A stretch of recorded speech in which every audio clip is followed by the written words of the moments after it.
Welcome to the only geriatric gaming podcast, The Aged Gamers. I'm your host, Pfarcus. The P is silent. And I'm your other host, Widied. Your P is also silent. So what are we talking about today? Well, today we would like to grab onto this wild topic of I just lost Shakespearean.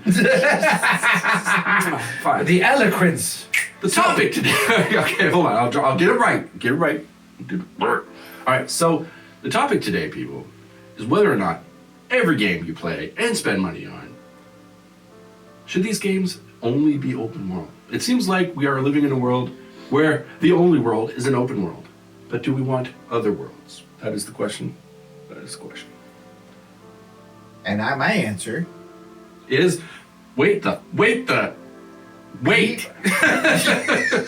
God. I do have a lot of energy, which is awesome, but I have no idea what I'm saying half the time. So we do live in a world today where open world games are pretty much only the game. Yeah. Only the style of games. Like it's very, very popular. And so we're just going to look at that. We're going to look at that as a broad topic for discussion where we say a bunch of wishy-washy stuff about what old people think about this. Should we go back into the day when every game was a Mario game and you have to beep-a-da-bop-a-da-boop?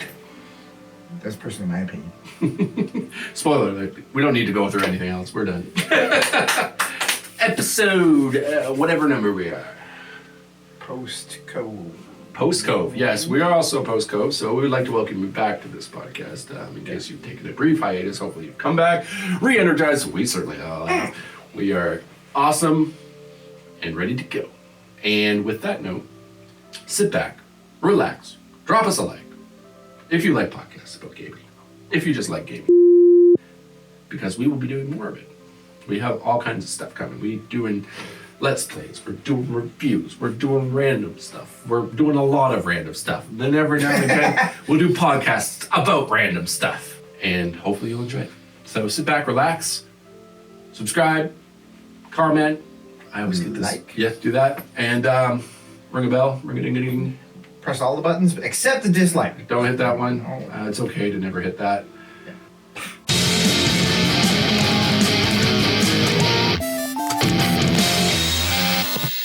We're back. That was the theme song. Yes, welcome back, people. Gaming.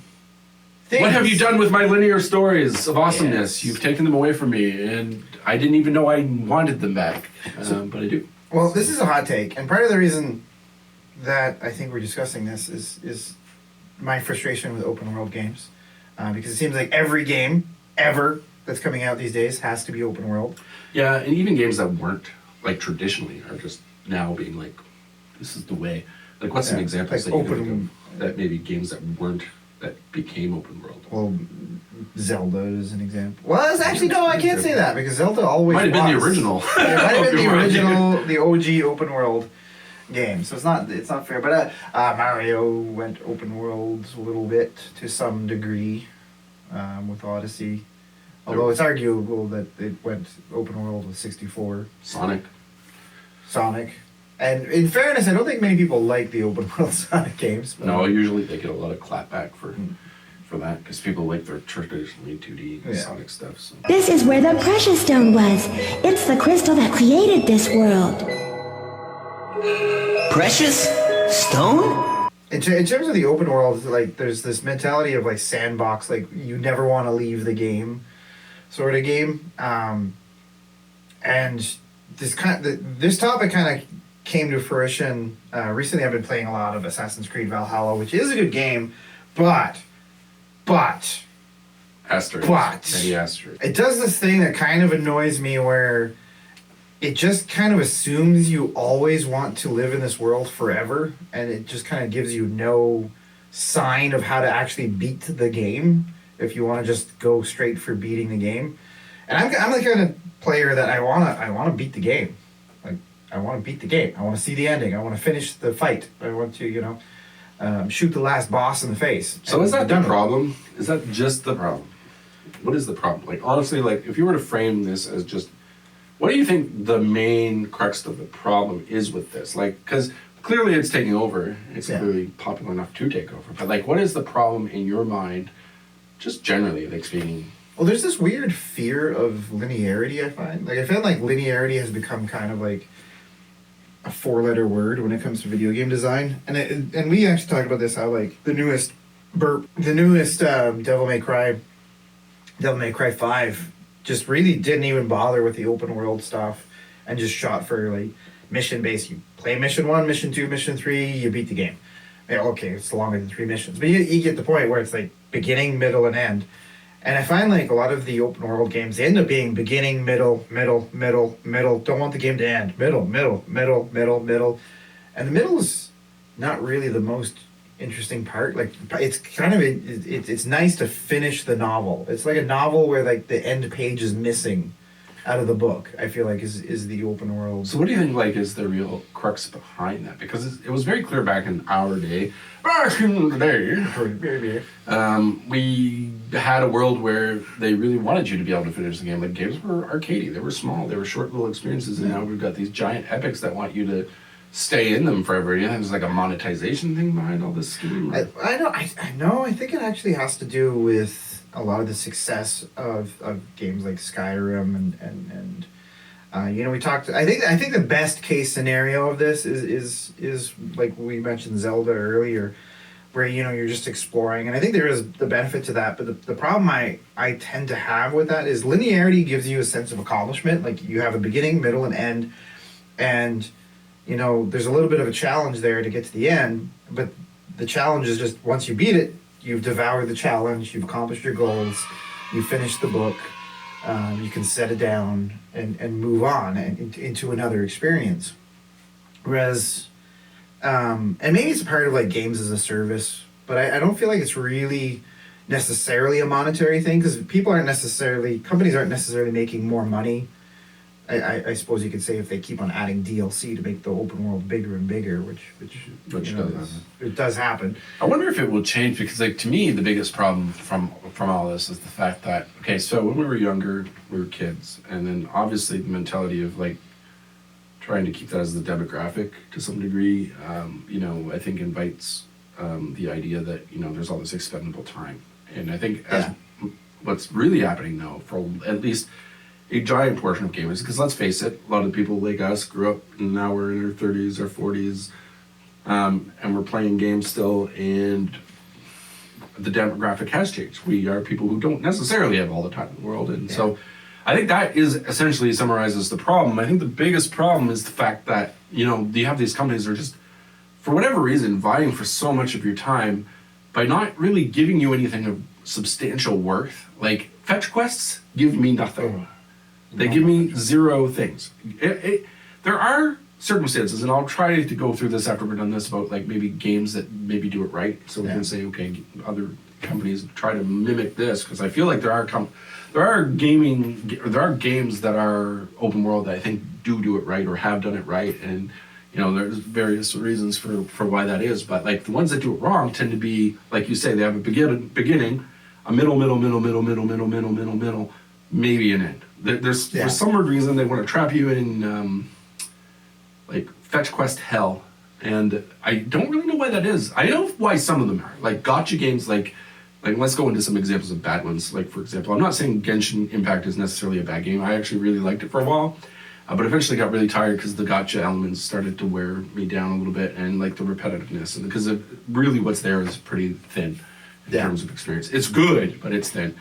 And but what I got to realize is that that has a very monetary link to why they want you trapped in that sort of fetch quest hells, because you're buying things, you're spending money, real world money, and you're keeping the game alive essentially. Like they're probably have servers that are tracking your time, you know, and all that stuff reflects well basically in the statistics of what they're going to measure. But other games like Skyrim would be another example. Fallout 4. These are some other games that I feel like did it quite poorly too. Where like literally, and I know we've harped on these before, but like those games start out with the world is your oyster, main story be damned. Like where is it? And well, that's really what kind of brought on this conversation, because in Valhalla there's an interesting beginning story where you're hunting down the guy that killed your parents. That has like an interesting motivation and is engaging. But then within I think it's like within 4 or 5 hours of the game, you accomplish, slight spoiler alert, but you accomplish that mission, and then your next mission is to conquer all of England. But it's such a vague, open-ended thing where it doesn't really feel like This motivation level 2 Yeah. on a scale of 100. it's like if somebody said your motivation is to do good, Yeah. and it's like, what do you do with that? Like as a goal, like It's not very compelling, I think, is the problem. It's not even like a characteristic of something that you'd be like with God of War, which was a game in the positive example of this sort of thing. And I would actually classify God of War as pretty linear, actually. I wouldn't say it was open world at all. But it had some elements where you could wander off and do some cool things. But it was pretty linear, and maybe it was even seemed more linear to me because the story was so compelling. But that was part of the reason, is that everything you did in that game, even if you're killing Valkyries, always feels kind of a part of the universe, and so it never gets tedious. It's like you want to do it because you want to get the cool armor, you want to like know what happened in that angle of the story, and it sort of adds. And like Ghost of Tsushima was a really good example of that too, where no matter what you did in that game, it always felt somewhat a part of his mission, like the main character's mission in the game, and you're constantly tied to that. And I think in like Zelda Breath of the Wild, it's the same kind of thing. It's a very much more simplistic game compared to the rest of them, but it does it very well in the sense that you never lose sight of Princess Zelda, and you never lose sight of like the bad guy, but you have like a lot of choice on how the story manipulates. But every little thing you do sort of just world builds, and that's a big difference from these games that are kind of like, what is your point? But like, I wonder. Okay, here's the problem with that scenario, but I wonder what it was that pushed linear gaming out of the window, like out of the door, so to speak. Like, because it seems very unpopular to do that. I think what happened, and I think there's a couple of things that happened, and I think one of the things that happened is, I think developers kind of, and this is kind of the more positive read, I think developers got excited with the fact that they could build a digital world that you could just wander into, and that is... The very techie answer. And I think that is inherently exciting on its own right, and that's fair enough to be excited So could by it be that. just like an evolution point? You remember how we said we're not really retro gamers per se because we're constantly on to the next thing. Yeah. And I think developers probably do that too to some degree, where they're like, yeah, you know what, we've had 2D, let's say Metroid. Let's say, I'm just speculating here, but the next Metroid could possibly be a third-person adventure, let's say. Yeah. Because, I mean, let's think. They're not going to do, I guarantee you the next Metroid Prime, and this is totally spoilerific, we have no info whatsoever, but I suspect the next Metroid Prime game, like the last one was a shooter, I suspect this one's going to be kind of a third-person 3D action game, is what my hope is, actually, more than anything. But I do feel like that's possible, but I feel like that's not because necessarily that the push there is just to do it to be cool. I think it's really literally, like you said, maybe it's the next thing. They've done this before. The techies are kind of excited to kind of see what they can do with the world in this new... Well, it's kind of funny if you follow a lot of the game development news cycle. A lot of times, just kind of what gets the tech crowd going is like, oh, we've built a game that's bigger than New York, or bigger than the U.S. is, or whatever, or bigger than the universe, or whatever the next bigger is. And you know, as exciting as it is on a tech level, I don't think that necessarily just automatically makes that world exciting. Because I mean, if you have like a vast empty void of nothingness that's bigger than the universe, it's like you still have a vast empty nothingness. You still need points along the map. Yeah, and I feel like, in fairness, I think what happens is a lot of the audiences that kind of do gulp up that stuff, it tends to be that they just kind of want a simulated world. But the problem I have is that's not necessarily the same thing as a game. Yeah. Right? And when I play a game, there's a beginning, like there's a goal. You can beat the game. It's I don't like that's just kind of my definition of game. If you can't beat the game, or if there's like, it's not really a game to me. Maybe I'm just like simple-minded. I don't know. Well, I probably am. But it's just that to me is a game. And if it's not that, if there's no end to it, if you just kind of constantly exist in this world, then that's, to me, is defined as a simulation. Now, I'm not saying that the simulations are bad, but I think that's kind of what happens is you have this weird meld where game developers don't always differentiate the two. And I kind of find it annoying when I intend to play a game and it turns out to be more like a simulation kind of style. Yeah, because you're really like, you like linearity. You like, I like accomplishing the goal. yeah, you'll even like, before, I would say I was probably the one most struggling with like open world games because I'd get in them and I'd start wanting to do all these fetchy things, and because I'd be like, it's kind of almost like there's two things going on there. It's like playing on people's inherent like OCD, kind of like, oh, look at that shiny Yeah, thing, yeah. follow it. And then like you also kind of you're thinking, wow, I spent a lot of money on this, I got to do every little thing, not realizing that every little thing isn't really a worthwhile action. Like you take Final Fantasy 15, another good example of a good story, linearly speaking, terrible game, open worldly speaking. Like that is a game. A Final Fantasy game should, I'm going to just say it, should never be open world.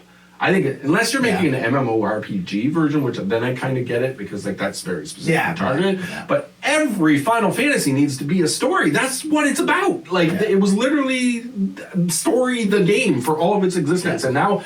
How can they, like, that's what actually why I like the remake so much, because like the remake was literally just the story of the 7th one. They didn't have, they knew, you knew if you like deviated from that too much, it wouldn't be the game, and but at the same time that's what made Final Fantasy 7 so much better than Final Fantasy 15. Yeah. And I'm not saying Final Fantasy 15 was a bad game. I actually struggled with that hard, and like there's a past episode where I explained that it was through that game where I realized how I could overcome the challenge of feeling like I never finished games, because that one was a real bad one, because I started loving that game, loved everything about it, the vibes, the story, whatever, and then I got trapped in this sort of like loopy Well, it's interesting that fetch quest nonsense. It's interesting that you use the word trapped, because that's kind of the vibe I get when I get tricked into playing a simulation when I want to play a game, is I feel trapped in that world because I feel like beating the game is the exit out, right? And I just want to experience something and then leave the room, so to speak.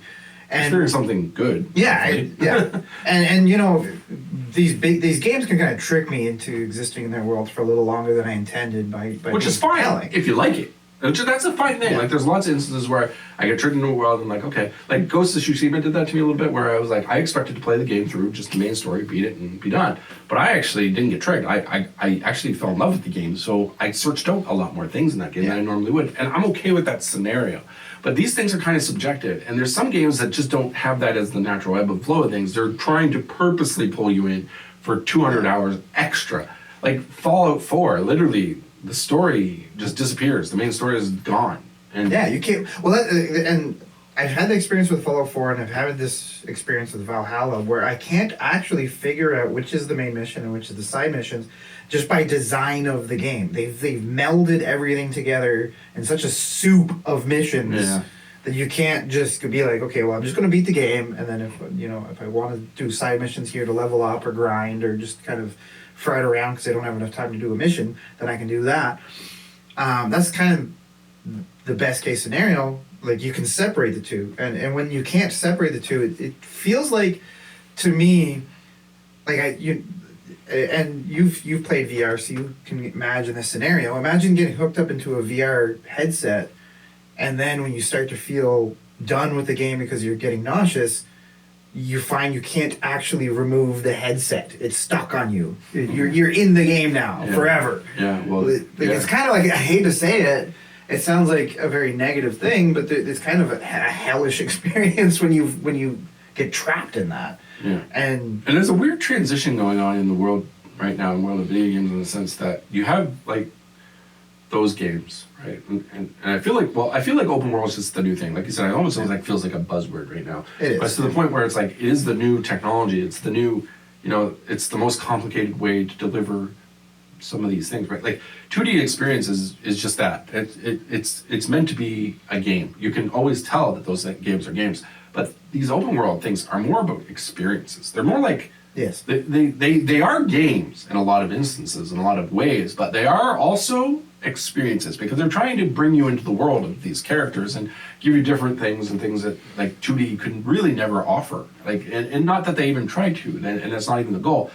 But what I think we're trying to say is that there's something lost in that. And I think, like, on the flip side of things, there's a few different things that are kind of helping to counteract that, and that's kind of where the point I was going with this. There's a big push for, like, indie games to come back, like with the Switch, like how Switch and indies, like that's such a cool thing. And so, like, indies are kind of like coming in and like gobbling up some of that market and giving people back that stuff. Like Hades is fantastic. I love Hades, and if they make Hades the 3D world, I'll be a little mad because like I like the offering that they gave, and I like that as a game itself.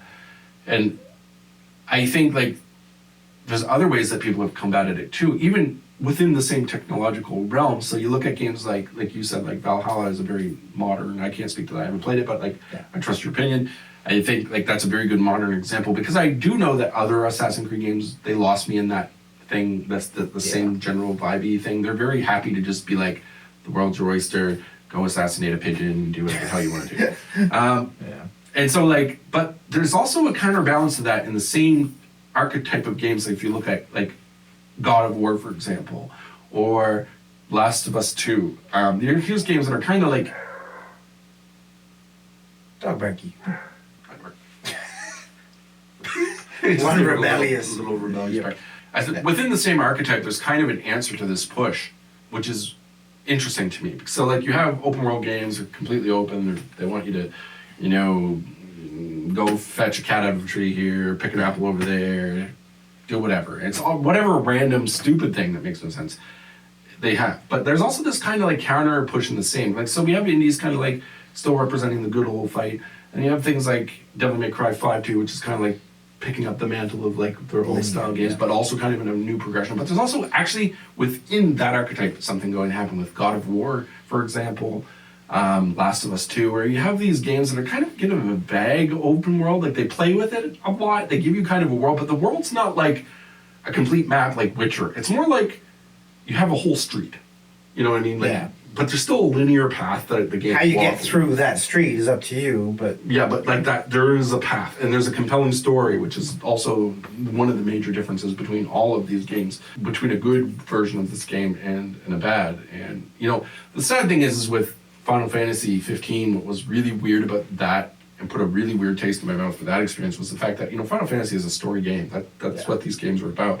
And so when I got lost in it, I felt really bad because I love Final Fantasy games. I play them all the time. But in fairness to Final Fantasy 15, there is one thing that I think it would be unfair not to mention is the fact that the main mission and the side missions, it was always kind of clear which one was which. Yes, that is a strength for sure. And that's personally how I pulled myself back into loving the game and beating it ultimately in the end, was the fact that I had this switch that turned on in my brain when I was like, I gotta figure it away. I'm never gonna beat a game again in this open world arena, like if I don't figure out a way around this.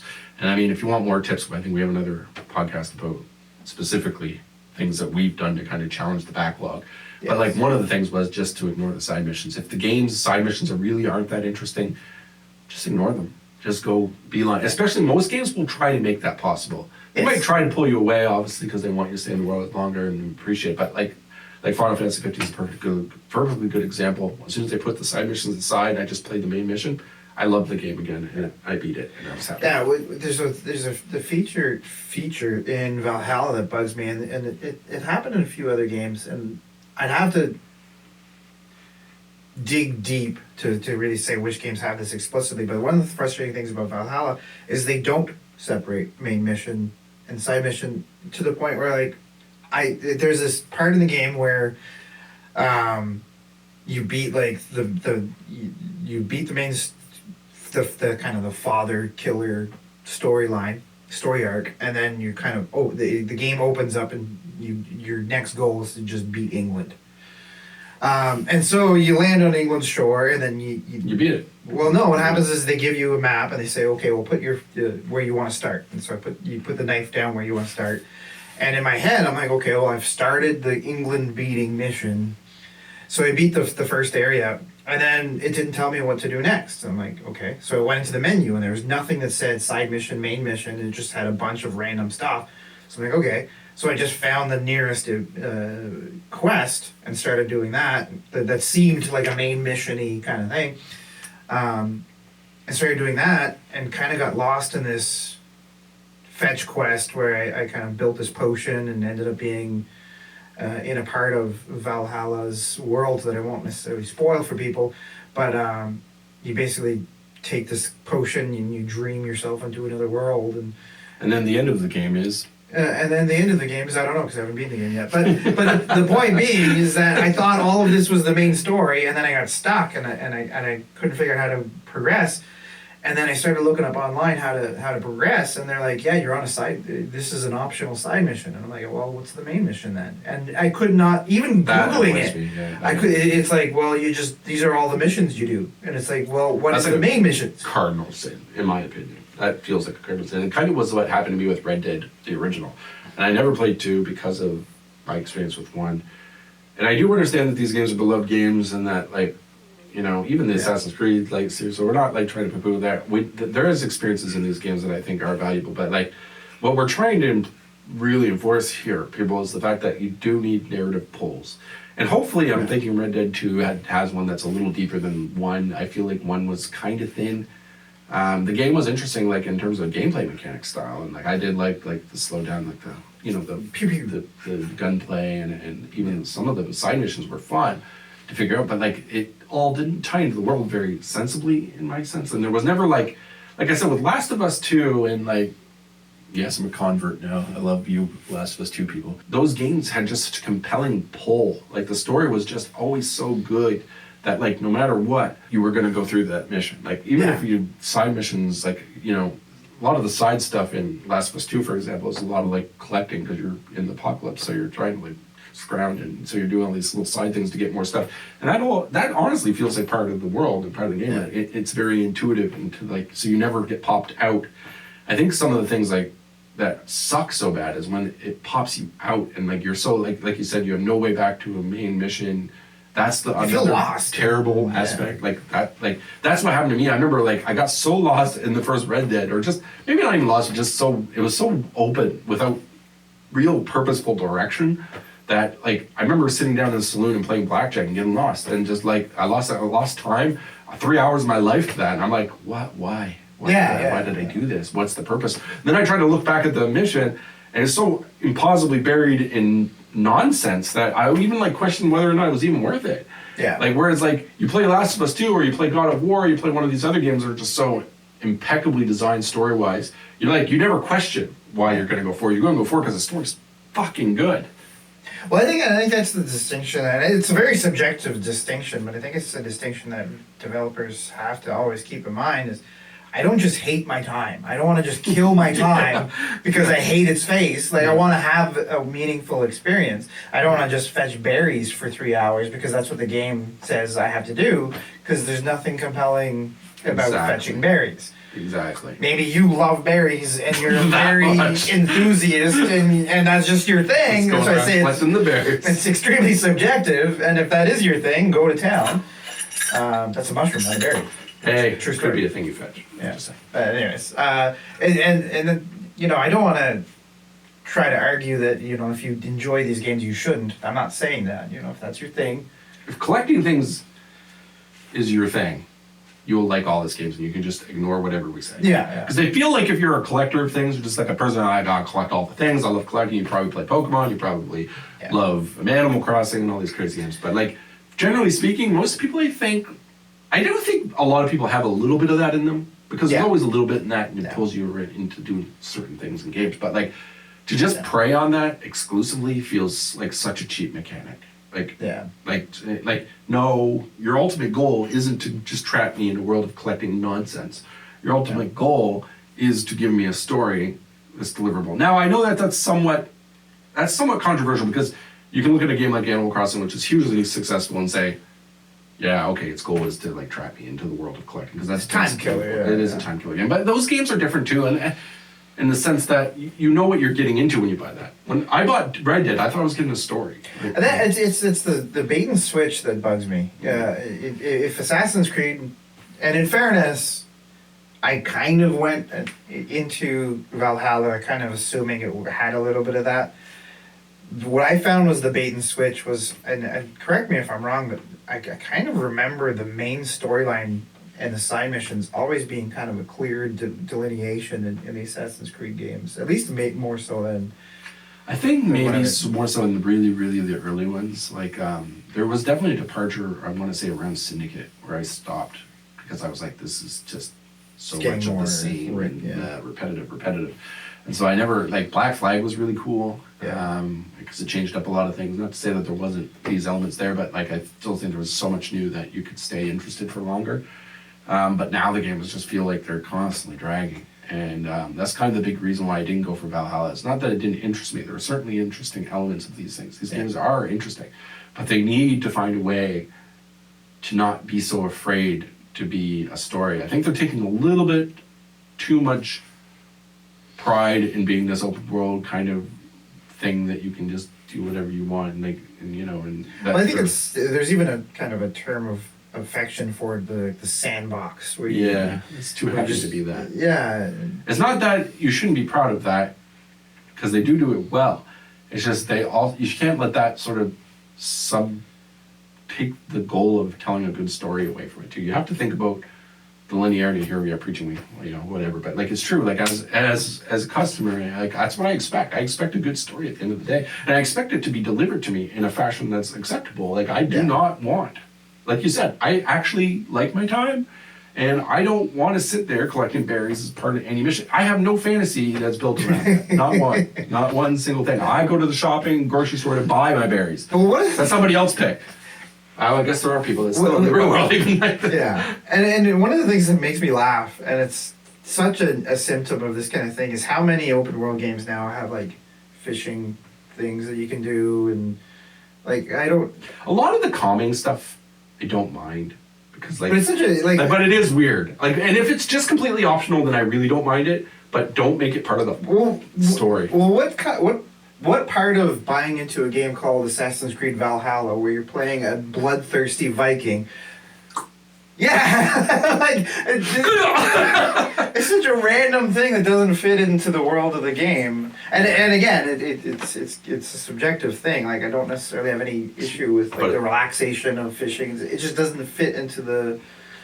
Like it's just a Red weird. Dead's another good example, right? But it kind of fits into the world a little bit, where you're just on the wild frontier and you got to do all these things to survive. And I get that, and to some degree, it makes more sense in that world. But I still, at the end of the day, I want to be an outlaw cowboy. I don't want to be a berry picking. One of the things I think I think developers highly sacrifice when they make these sandbox games is a sense of accomplishment. Because if you never beat the game, you never have that sense of I suppose you could finish the game in like the 100% style, but like some of these games are so large, I don't know how anyone even 100%s it. Like Valhalla is like, they're saying it's like 60 hours just to beat the main game. Oh yeah, it would be gross. I've seen some friends dump like crazy amounts of hours in some of these games because they do get obsessed with them and they do start trying to 100, and it's like they're in like the 300-hour range before too long, but they are literally only playing that game, and I'm not like that. Like I play a lot of games. But is it really worth your time to sit through the game to find the 600th day you kill 600 fish by beating them to death with a fishing rod, and the 601st one gives you like a secret coin that you bring in? You're like, at some point you're like, this is just. But actually, you kind of raise a good point there, and it's kind of when it's funny that my wife often talks about this weird scenario where she's like, sometimes she speculates about how like at the end of life she thought it would be cool, like in this speculative world where somebody had like a tally of all the things you did in life, like if there was a heaven or whatever, somebody was like, hey, 3,468 times or whatever. That was clearly too many, and you need to go get checked out. But she thinks that's cool, and I think there's a little bit of that in video game world where it's like people just like seeing stats. It's like I accomplished, and that's what like achievements are if you think about it. It's like I accomplished blah. When you think about what you actually accomplished, I don't want to degrade anybody's experience, but like achievements in video games mean only something to gamers. Like, there's even there's no transaction where that like in the real world means anything else. Well, there's even a while where like even achievements were kind of made fun of. Like there's a part in Deadpool, the game, where like you start the game and like the achievement pops up. It's like you started the game. Click. Hey, what's that? You guys tracking my every move now? But I haven't even accomplished anything in this game yet. And there's another one. And then Deadpool's like, are you happy you got the achievement? Here's another achievement, kind of thing. And it's just like, here's an achievement, here's an achievement, here's an achievement. That's here's an very achievement. Deadpool thing. That's cool. And it's kind of like Like it's It's a cheeky moment, but it's good. It's kind of like I don't really feel a sense of accomplishment by spending 300 hours fetching berries in a game where I would have assumed the goal was to stab people in the face as a Viking and conquer lands and achieve ultimate berry picker. yeah, well, obviously. I mean, if I played a game called Valhalla and there wasn't berry picking, I would just probably be happy. and happiness is terrible. But yeah, but it is that linearity that I feel like kind of gets undersold a little bit. Okay, on the flip side, we've talked about all the bad things. What makes the other side good? So, like, what does like let's talk about some good examples of like the opposite that that you've experienced recently. Obviously, one coming up in a review soon, but like good examplos of linearity. You mean? Yeah, or just like what's the good things of like that. We talked about the bad a bit, like what we're missing from this oversaturation of open worldedness and this sort of like blind. Well, I think part of the benefit of linearity is you always kind of understand where your goals are. Like, and I think in fairness, I think what happens with a lot of open world games is people kind of make their own little arbitrary goals. Like, I'm going to pick 500 berries today. Skyrim would be like, I'm going to be a goblin king. Oh, tomorrow I'm going to be the ruler of Nazgard or whatever the heck. And so there is this kind of hyper ADHD kind of, or maybe it's OCD. I'm not sure which specific compulsion it would be, but whereas linearity, it's like the game even usually is like, here's a boss, and we all know what the goal of when a boss appears. You kill the boss, right? That's your goal. It's very straightforward, and it's very easy to understand that dynamic and what it's asking of you. It's not really, and I think there's a reason why RPG and open world kind of go hand in hand in modern gaming. There's a role playing element to that. Where I'm not necessarily playing a game to role play. I'm a very goal oriented person when I play games. I want to at the very least I want to master something about the game by the end of the experience. Like even if it's not necessarily a linear experience, I want to like master like say fighters. You don't really. Well, I suppose you do beat fighters, but like you don't really. I mean, I have 800 hours in Dragon Ball Fighters. Yeah, but there's a mastery there. Yeah, that's what it's about. Yeah, the story is getting better. It's like being in Karate Kid. Yeah, Cobra Kai. But yeah, like and I find like with linear experiences, it's more clear what the mastery is. Like you beat the game, okay. If you really want to exist in that world a little longer, well, maybe beat it at a higher difficulty level, or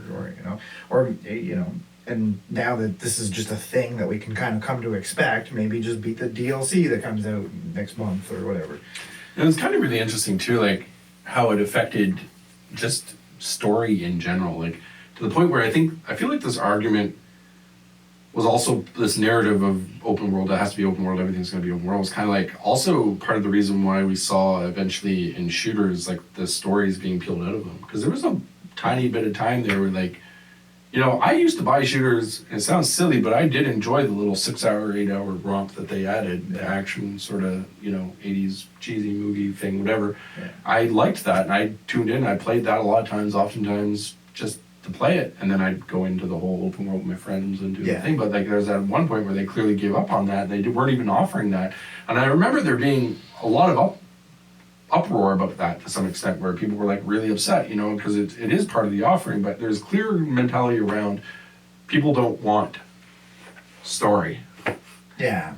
And I think that is like I think honestly now we're in a point where it's been challenged so much that thank goodness, like games like God of War, like we've said, Jedi Order is another good one. Fallen Order, yeah. Which is really funny coming from EA, since they were one of the ones purporting, like pushing the whole narrative of you don't need story games anymore. Well, even Doom Eternal story, I actually quite adore. And the funny thing is, the Doom franchise, one of the co-developers is a guy named John Carmack, and he was famous for saying, I'm going to butcher the quote, but something along the lines of the like story in video games is like story in porn. Yeah, it could be there, but you don't really need it. I kind of sorry, I know he's a smarter man than I am, but I kind of just flat out disagree with him. I think, like, especially for me as an audience member, if there's no story, I'm not going to bother. Even in terms of fighters, like one of the things we don't usually think of like fighting games as like being story experiences, but one of the reasons I love NetherRealm Studios is they're kind of in my personal opinion, one of the best storytellers in that medium of fighting games as a genre. Like I find like the story in in the modern Mortal Kombat games is better than it had any right to be, considering it was a fighting game. A hot take. I kind of agree and disagree with him in some senses. I think he is ultimately right, sadly, but I think what he gets wrong in that example is the fact that, do you want to be the game that everybody forgets about?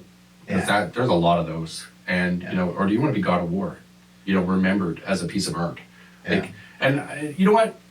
If all you want to be is the popcorn, there's a lot of movie people that agree with you. A lot of people that made movies that just sit there and pop popcorn in your face too, and not really leave you, mouth, slack jawed at what you just watched or what you just played. And I think that kind of was a callous comment in some ways, because I feel like it's like just being really happy at being like, and maybe that's not really how he felt. Maybe but he's saying you could just do this, and I do believe that's true, because like you can just play a game like Fighter. Sometimes you don't care what the story. I mean, yes, the ones that you like will have something that you attach more onto, but like you could just play it and like the mechanics and do that sort of thing. And that's kind of like where I stand on that. Like I feel ultimately like it's not. I'd hate to have that statement be tied to me, because I'd be like, I'd always want to make, if I did make a game, which I don't, unless you can't go Sushi Goats. We're gonna make a game called Sushi Goats, which will have an incredible fucking story. Don't get us wrong. We've been thinking about it since we were 6. Yeah, and fighting sheep. It has to have fighting sheep. Oh well, just one. It's not a game. That the goats kill, but yeah. Yeah, I know what you mean, but and that's kind of one of the interesting things about games is because they're an interactive fiction. There's many different angles that you can entertain people with, like. Because I've heard some people say, well, and on like online forums or whatever, and I always thought it was kind of childish, but I do kind of, I think I understand what they mean when they're like, well, I don't really care about the story, I just care about the gameplay. And if that's the way you approach gaming, then so be it. That's one out. It's as valid as any other reason to ingest. I don't think. I think the video game platform as a media has kind of matured beyond press A to hit the ball, kind of thing.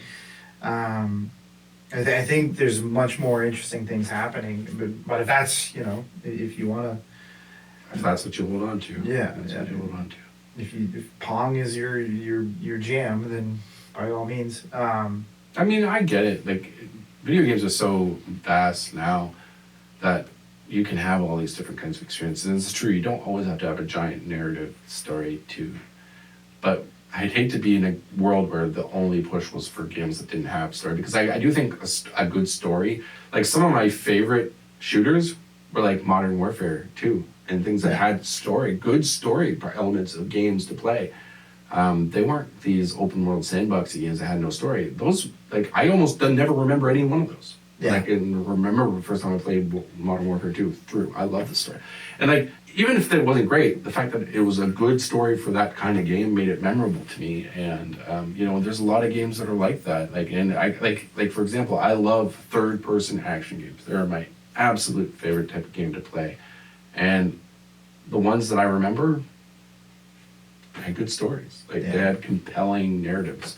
The ones I don't remember are the ones that don't. And I mean, that's up to developers to figure out. And obviously, it's going to be driven a lot by the cash push of the company too. And I know there's a lot that goes into a game, and I know that nobody makes a game thinking, oh, this is going to be the worst game ever. Yeah. But like, at the same time, well, there's and it's funny you mentioned shooters and story and kind of integrating that in kind of a very focused linear puppy.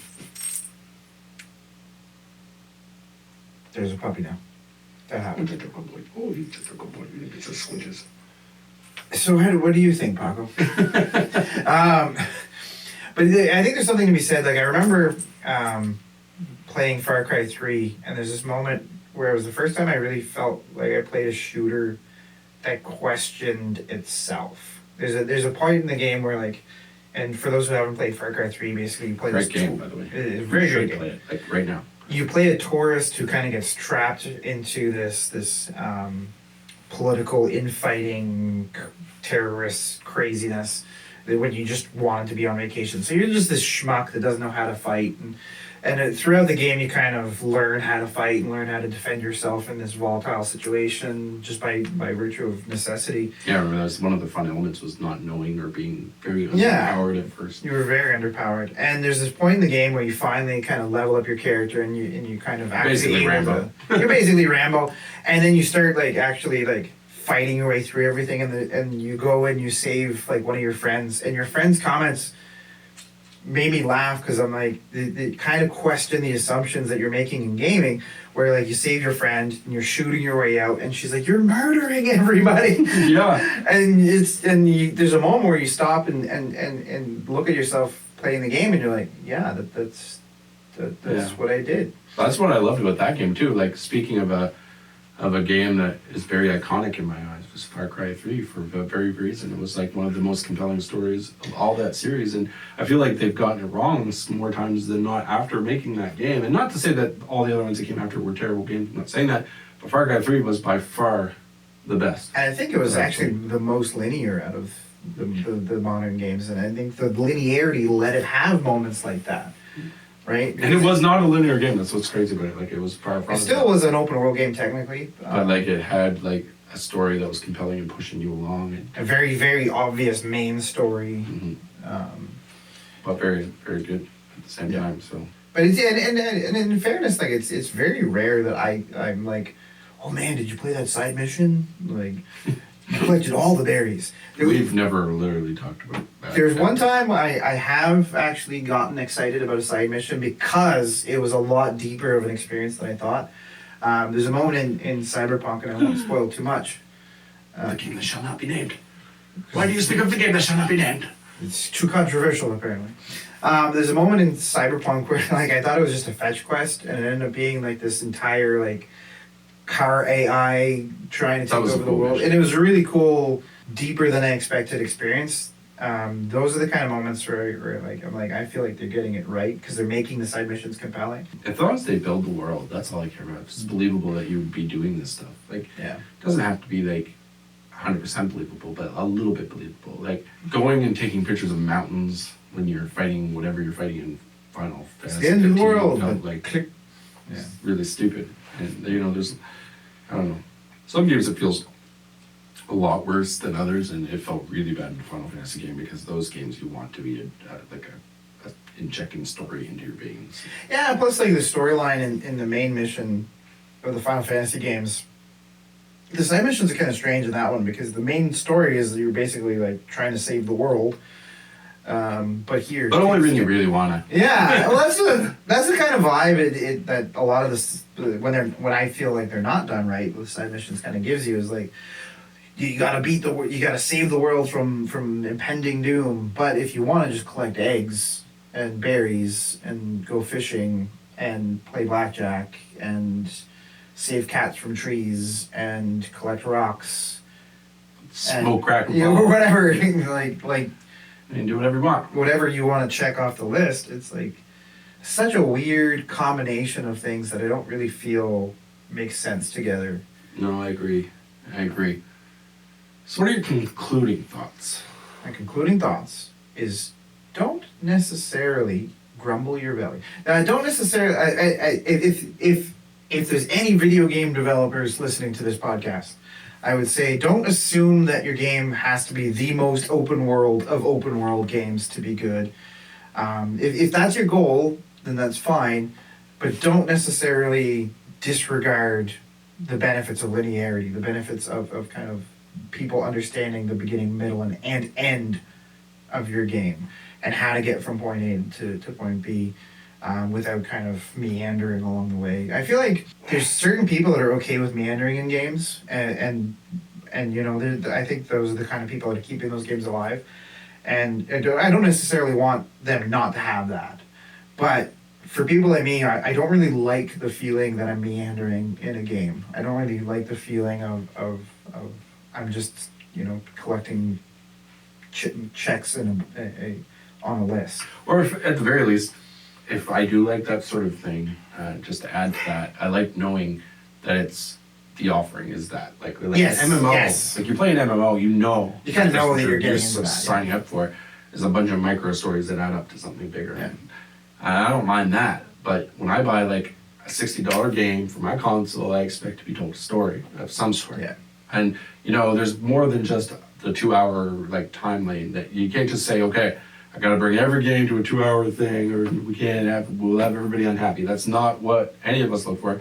I know not all gaming companies are like that, but it just seems like it's this growing trend that is just. Well, it's not so much the open world trend that bothers me. It's the hiding the open world's linearity, if that makes any sense. Like if you have an open world game, and there's a beginning, middle, and end, make it clear where the beginning, middle, and end are going. Like make it clear what the main missions are and the side missions. Like and some things are blatantly obvious, like the blackjack games, for example. Like it's clear that's a side mission. And that stuff doesn't really bother me. It's when I can't tell where the main mission is. That always makes me feel trapped and weakly compelling. Like the blackjack. What happened in that scenario was that I just got wandering because there was like the thread of the main story was so wishy-washy. small. Yeah. It wasn't like Last of Us 2 or I keep saying that game a lot this time around, but it's because it's fresh in my mind. But Jedi Fallen Order was very similar. I had a really good story and I wanted to follow it through the whole way to the end. And there's so many other games, and like actually a weird game, and I'm just gonna bring it up on the tail end of this, but like Dark Souls, I felt like had a very unique aspect, and I know we get criticized for saying. You do mention Dark Souls a lot. But it's like practically my favorite game, so I am get over it, people who say. but in truth, what's unique about it is that it is the experience of it. It's constantly compelling because you're seeing things new and challenging all over the place, and so it's like constantly pulling you forward. And so the story is kind of in the world, and the world is very much a story. It's almost like watching Mad Max. Yeah. Because that world was a story complex? No, but the world was really actually kind of pretty well fleshed out, and so you can't help but respect that, and that's sort of like where things get a little murky in terms of like. But I still feel that there's a lot of story in that, and that's what the difference is that it's still offering you tons and tons of story, because all you have to do is just look into a vast area and be like, oh, what's that over there? And it's a whole story, a whole other world that's pulling you. It's not like, what's that over there? Oh, more berries. What's a fishing rod? Or I guess, I can go collect a cat out of a tree or whatever the hell random thing the game's asking you to do. I guess at the end of the day, what I really want is compelling narrative. That's it. Like it can be open world, but and it can be open world that's like pulling you through a direction though. That's what needs to be there. There does need to be a direction. There needs to be, you can have an open world because there's lots of times like I play a game where I'm like, this world's awesome and I'm just going to deviate myself. But at the end of the day, what's making it awesome is the fact that I know the path. I see a path and I like the path. Yeah.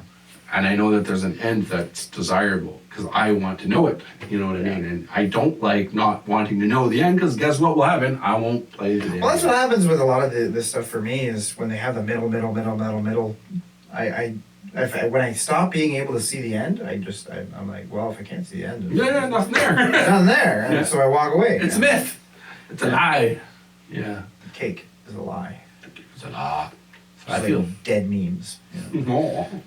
But yeah, so that's kind of I think we've kind of beaten that horse as dead as it's going to get. Yes, give us story, give us narratives, game companies, all of you that are paying attention right now. Listen to us. We know the things. But what we all know is, what do you, audience member, think about open world games? Do you like them? Do you hate them?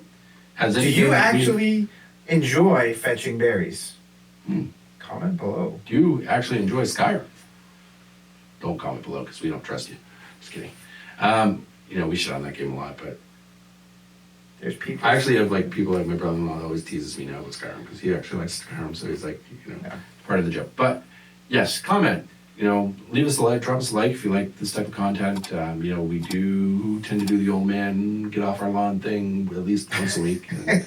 And, so if you like that, subscribe, maybe hit a bell or two, so whenever we get a rambling notion, Yeah, so the bell makes it so that when we do a new video, you're actually you'll be notified. surprised. And we're doing like all kinds of new things like we mentioned earlier, so stick with us. We do have these kinds of ideas. We have Let's Plays. We have all kinds of different things. And we have more things than that. We have things that we haven't even thought of that are coming. They're cooking. They're cooking. They're cooking. So that note. Peace.